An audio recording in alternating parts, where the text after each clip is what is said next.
It's the short answer is very difficult to know if you're being spied on. How can you tell if you're being spied on? So there's a lot of elements that go into the term being spied on, right?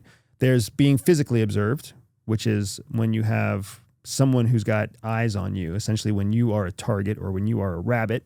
That's physical surveillance or physical observation. There's also digital observation.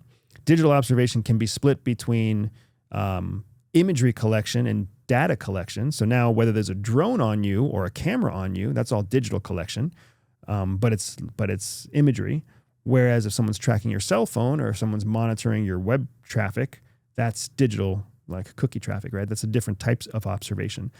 Then you also have kind of like secondary or second ring observation, which is when they're spying on you by talking to the people who are around you.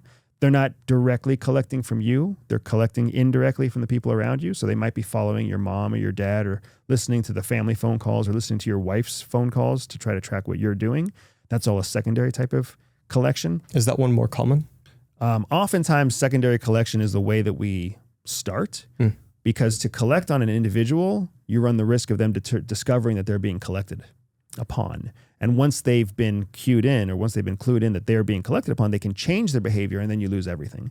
Whereas if you follow the spouse, you get everything you need to about the person, but the spouse isn't ever what we call CI savvy, counterintelligence savvy. So they're not thinking about how to protect themselves, and they're for sure not thinking about protecting you by protecting their, Facebook account or whatever else it might be. So it's the short answer is very difficult to know if you're being spied on. And I would also say if you become the target of intelligence collection, you can't really get away from it because they have all the benefits. They have the benefit of time, the benefit of space, the benefit of cost, the benefit of technology, and all you have is your own resources. So if you think that you're being spied on and it's true, it's game over.